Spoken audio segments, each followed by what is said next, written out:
Hey guys, this week I'll be talking about WWE, the Undertaker streak. Now, it doesn't bother me that the streak's ended, but I wouldn't have done that personally. I would have done it differently for him to keep it. But it's who he lost it to, a part-time wrestler who doesn't care about WWE. I know it's all fake, but you're telling me that Undertaker can beat Triple H 3 times at Wrestlemania, but he can't beat Brock Lesnar. Didn't Triple H beat Brock at Wrestlemania 29? Let's face it, the one man that should have broke the streak was Shawn Michaels. Their rivalry was great, and the match was unbelievable. Brock's match with Undertaker was rubbish. Undertaker has kicked out of more moves in the past. He kicked out of Sweet Chin Music and a pedigree at WrestleMania 28 at the same time. But you're telling me he can't kick out of 3 F5s. This doesn't make sense to me at all. I wouldn't even have minded if John Cena ended the streak.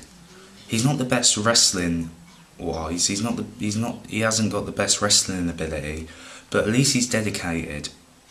And it would make more sense. He's beat Triple H, he's beat Shawn Michaels, he's beat Brock Lesnar. So wouldn't it have made more sense for John to end it? Also, he's been there since day one and he's never left. But if you ask me, the streak should have never have ended.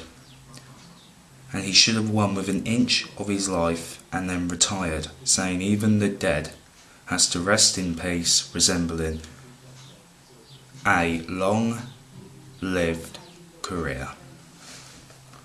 I look on the other side though.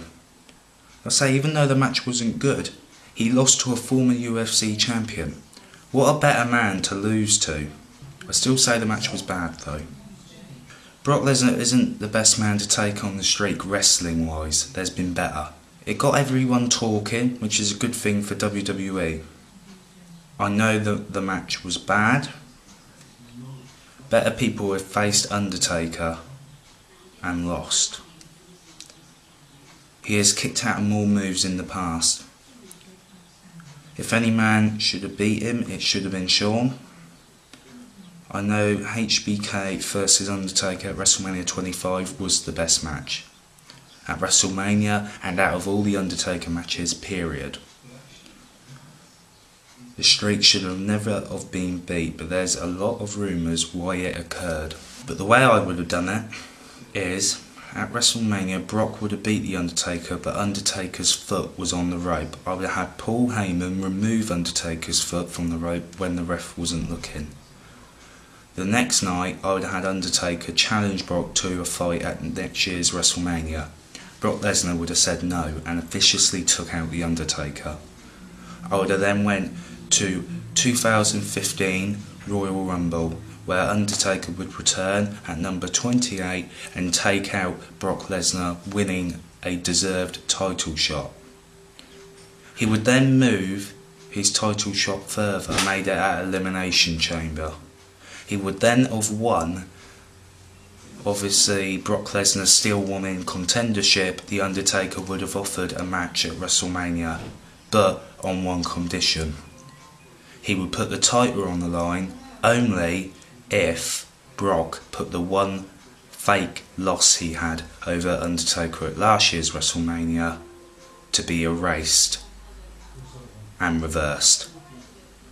So if Brock won, he would get the belt and he would keep his 21-2 if he won that match.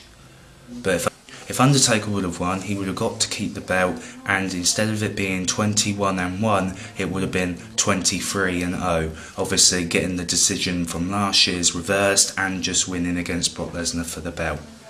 I would have had Undertaker barely beating him, but managing to, then getting up and saying, now I can rest in peace. It would have then, the lights would have flickered, he would have disappeared, and then it would have come back on with the belt laid in the ring and him resembling that he's going to leave the ring forever and that he can rest in peace.